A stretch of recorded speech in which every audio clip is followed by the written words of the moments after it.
नमस्कार। जनमानस विवेचना में आपका स्वागत है। मैं हूं अमलेंदु भूषण खां।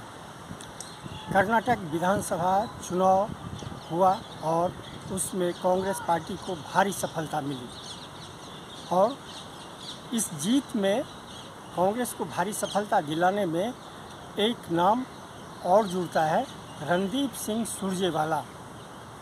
रणदीप सिंह सुरजेवाला कर्नाटका के प्रभारी थे और वो पूरे जब से कर्नाटका चुनाव की घोषणा हुई वो कर्नाटका छोड़ करके ना तो दिल्ली आए और ना ही अपने गृह राज्य हरियाणा गए। लेकिन ये बहुत कम लोगों को पता होगा कि रणदीप सिंह सुरजेवाला के लिए राजीव गांधी एक देवदूत के रूप में सामने हुए थे।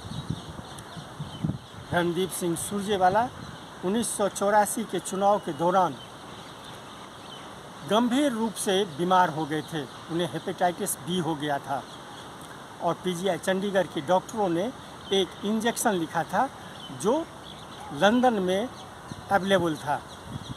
उस इंजेक्शन को मंगाने के लिए रणदीप सिंह सुरजेवाला के पिता ने राजीव गांधी से रणदीप सिंह सुरजेवाला के पिता हरियाणा सरकार में मंत्री भी थे उस समय, और उन्होंने राजीव गांधी से जब इस बात की चर्चा की जो कोमा में है, तो राजीव गांधी ने तुरंत अपने मित्र पायलट को जो कि लंदन के फ्लाइट पे थे उनको मैसेज दिया जो ये इंजेक्शन लंदन से लेते आओगे, और वो इंजेक्शन आया और रणदीप सिंह सुरजेवाला को लगाया गया। और आज रणदीप सिंह सुरजेवाला आप हमारे बीच में हैं। यानी रणदीप सिंह सुरजेवाला के लिए राजीव गांधी देवदूत बन गए थे। और इस बात को रणदीप सिंह सुरजेवाला के पिता उन्हें राजीव गांधी को भगवान की तरह मानते थे, क्योंकि एक जन्म भगवान ने दिया, दूसरा जन्म राजीव गांधी ने दिया। 2014 के लोकसभा चुनाव के बाद देश में राजनीतिक तस्वीर बदल गई। यूपीए यानी कांग्रेस की सरकार पलट गई और बीजेपी की सरकार सत्ता में आ गई। उस समय कैमरे पर आने के लिए या किसी भी बात को कहने के लिए किसी भी बहुत ही कम कांग्रेसी नेताओं में हिम्मत थी, और उनमें से एक रणदीप सिंह सुरजेवाला का भी नाम आता है। रणदीप सिंह सुरजेवाला उस समय में भी कहते थे मोदी जी की सरकार का नया नारा है कि बेरोजगार युवा बेचे पकोड़े और देश लूट कर ऐश करे भगोड़े।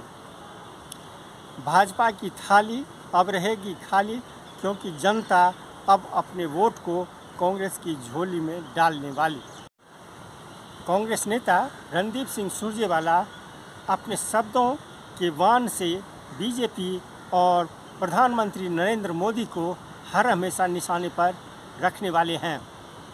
सुरजेवाला हरियाणा की राजनीति में उनके कद का अंदाज़ा इसी बात से लगाया जाता है कि पार्टी उन्हें 1996 और 2005 के चुनावों में इंडियन नेशनल लोकदल के सर्वेसर्वा और हरियाणा के मुख्यमंत्री रहे ओम प्रकाश चौटाला के खिलाफ मैदान में उतार दिया था, और दोनों बार सुरजेवाला ओम प्रकाश चौटाला को भारी शिकस्त दी थी। साल 2014 के विधानसभा चुनाव के दौरान कांग्रेस का प्रदर्शन काफ़ी खराब रहा, लेकिन रणदीप सिंह सुरजेवाला जिंद से चुनाव जीतने में सफल रहे थे। जाट समुदाय से आने वाले सुरजेवाला कांग्रेस का युवा चेहरा भी रहे हैं और राहुल गांधी के विश्वास पात्रों में से एक माने जाते हैं। इसीलिए सुरजेवाला के कंधे पर कर्नाटक की जिम्मेदारी डाली गई, और ऐसा पहली बार हुआ कि कर्नाटका में कांग्रेस पार्टी के ऊपर में टिकट बेचने का आरोप नहीं लगाया जा सका, ना तो पार्टी के अंदर से और ना ही पार्टी के बाहर से। महज 17 साल की उम्र में सुरजेवाला को हरियाणा प्रदेश कांग्रेस यूथ विंग का जनरल सेक्रेटरी नियुक्त किया गया था। 6 साल बाद 2000 में वो पहले ऐसे हरियाणा से आने वाले शख्स बने जिसे इंडियन यूथ कांग्रेस का राष्ट्रीय अध्यक्ष बनाया गया था। इस पद पर वो 5 साल रहे और इतने लंबे वक्त तक रहने वाले भी वो पहले कांग्रेसी नेता थे।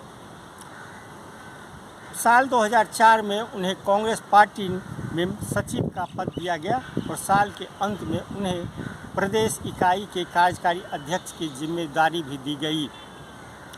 एक वक्त था जब सुरजेवाला ने राजस्थान के सूखा प्रभावित इलाकों के गौशालाओं के लिए चारे के 121 ट्रक भेजकर युवा कांग्रेस की शक्ति का प्रदर्शन किया था।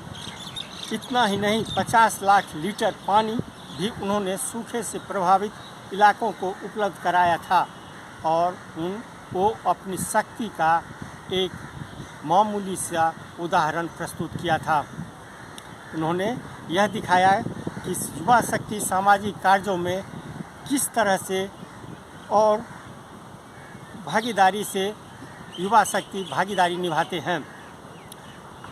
2014 में जब भाजपा सत्ता में आई, कांग्रेस के नेता और प्रवक्ता बयानबाजी से बचने लगे थे। पार्टी के कार्यकर्ता सुरजेवाला काफ़ी मजबूती से अपनी बात पूरे देश तक फैलाते थे। यही कारण है कि 2014 के कांग्रेस प्रवक्ता बने सुरजेवाला को 1 साल बाद ही पार्टी के कम्युनिकेशन विभाग का यानी मीडिया सेल का प्रमुख बना दिया गया। अब सुरजेवाला के समक्ष सबसे बड़ी चुनौती यह है कि उनके खास विरोधी भूपेंद्र सिंह हुड्डा हैं। हुड्डा हरियाणा की राजनीति में एक स्तंभ माना जाता है, लेकिन कर्नाटका की जीत के बाद और कर्नाटका में कांग्रेस की इस भारी बहुमत को लेकर के हरियाणा की राजनीति में काफ़ी उथल पुथल मचा हुआ है। हुड्डा को डर सता रहा है जो रणदीप सिंह सुरजेवाला कहीं हरियाणा में अपना खूंटा और मजबूत न कर ले और विधानसभा की तैयारी में उनको एक महत्वपूर्ण जिम्मेदारी दे दिया जाए। इसलिए हरियाणा की राजनीति में काफ़ी उथल पुथल मचा हुआ है, लेकिन सुरजेवाला राजनीति के महान खिलाड़ियों में या कूटनीतिक खिलाड़ियों में एक माने जाते हैं। अब देखना यह है कि सुरजेवाला अपनी नई जिम्मेदारी या नया उनका मुकाम क्या होता है, पार्टी उनके कंधों पर कौन सी जिम्मेदारी थोपती है। आज के लिए बस इतना ही। हमें दीजिए आज्ञा। नमस्कार। आप मेरे चैनल को ज़रूर लाइक करें और सब्सक्राइब करें। आपका बहुत बहुत धन्यवाद।